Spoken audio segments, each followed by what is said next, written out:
जब भी हम ऑनलाइन पढ़ाई के बारे में सोचते हैं तो सबसे पहले हमारे दिमाग में बायजूस आता है। ऐसा इसलिए क्योंकि जब ये बायजूस आई थी तो सब जगह इसकी ही एडवर्टाइजिंग होती थी और बेस्ट ऑनलाइन लर्निंग के रूप में ये कंपनी काफी उभर रही थी। लेकिन बच्चों को खेल खेल में पढ़ाने और लर्निंग के नए कॉन्सेप्ट आइडिया से लेकर इंडियन क्रिकेट टीम और फिर फीफा फुटबॉल वर्ल्ड कप को स्पॉन्सर करने वाला बायजूस आखिर आज अपने एम्प्लॉइज को भी टाइम पर सैलरी नहीं दे पा रहा है। 23 बिलियन की मार्केट वैल्यू वाली कंपनी आज क्रैश कर गई और गिरकर सिर्फ 3 मिलियन पर पहुंच गई है। किसी टाइम भारत की सबसे बड़ी यह एजुकेशन यूनिकॉर्न कंपनी का रुतबा ऐसा था कि शाहरुख खान से लेकर रोनाल्डो तक इसके ब्रांड एम्बेसडर थे। यूके, यूएस जैसे देशों से इन्वेस्टर बिना कुछ ज्यादा सोचे इस कंपनी में बिलियंस ऑफ डॉलर इन्वेस्ट कर देते थे। आज हालत ऐसी है कि बायजूस कभी भी पूरी तरह बंद हो सकता है। पर यह हुआ कैसे? आपने बुझते दिए को कभी देखा है? तो आपने नोटिस किया होगा, वो दिए की जो बाती होती है ना, वो बुझने से पहले कुछ देर के लिए अचानक से कुछ ज्यादा रोशनी करती है और फिर एकदम से बुझ जाती है।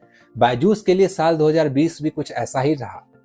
2020 में एक तरफ कोरोना का कहर था, दूसरी तरफ बायजूस एजुकेशन के फील्ड में झंडा लहराने लगा। स्कूल और ऑफलाइन ट्यूशन कोचिंग क्लास बंद होने के कगार पर जब थे तो बायजूस अपनी ऊंचाई पर था और इसका बायजूस को सीधा सीधा फायदा मिल रहा था।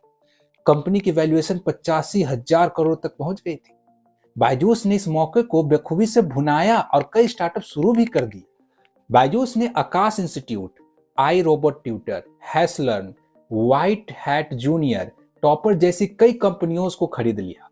बायजूस के पास इन सब को खरीदने के लिए इतने पैसे तो थे नहीं, इसलिए कंपनी ने 1.2 बिलियन डॉलर का कर्ज भी लिया।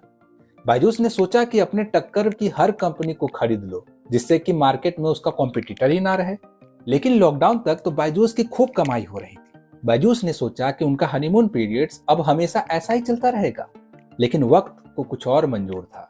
देश में जब लॉकडाउन खत्म हुआ तो स्कूल और ऑफलाइन ट्यूशंस, कोचिंग क्लास दोबारा खुलने शुरू हुए और बच्चों ने भी इस ओर ध्यान देना शुरू कर दिया। बायजूस पर इन सब का नेगेटिव असर पड़ा।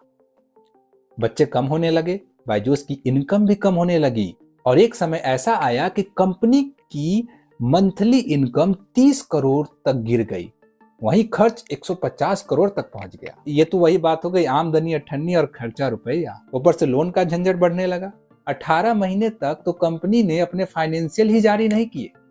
लगने लगा कि कुछ तो गड़बड़ है और फिर कंपनी ने अपना फाइनेंशियल जारी किया तो पता चला कि 2021 में बायजूस को 4,589 करोड़ का घाटा हुआ। अकाउंट्स में गड़बड़ी की बात सामने आने लगी। कंपनी ने कॉस्ट कटिंग शुरू की, एम्प्लॉयज की छटनी शुरू कर दी। बायजूस के इन्वेस्टर को अपने पैसों की चिंता सताने लगी और सताए भी क्यों ना, आखिर उन्होंने बायजूस पर विश्वास करके इन्वेस्ट भी तो किया था।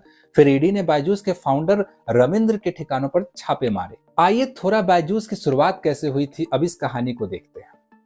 मैं ब्रीफ में बताऊंगा, ज्यादा आपका टाइम नहीं कंज्यूम करूंगा।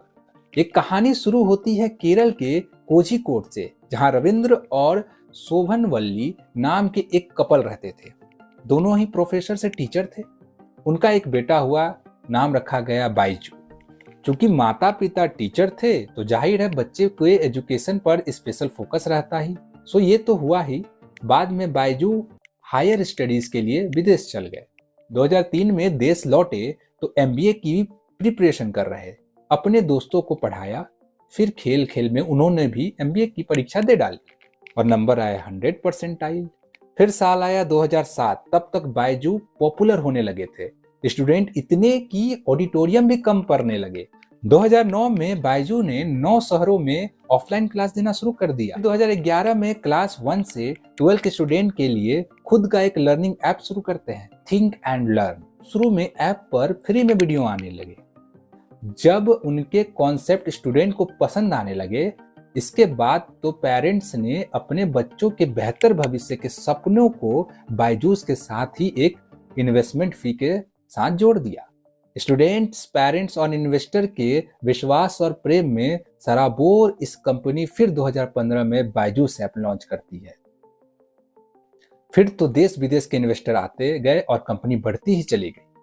लेकिन मां सरस्वती के नाम पर बायजूस ने जो लूट मचाई वो कब तक भला चलती। सो लॉकडाउन के बाद ही कहानी तो आप सब ने देख ही लिया और समझ ही गए होंगे। तो कहते हैं ना कि हर गरीब से अमीर बनता शख्स जरूरी नहीं कि मसीहा बनकर समाज की भलाई करे। धन्यवाद। खबरों से अपडेट रहने के लिए कवर अप को करें लाइक, शेयर और सब्सक्राइब।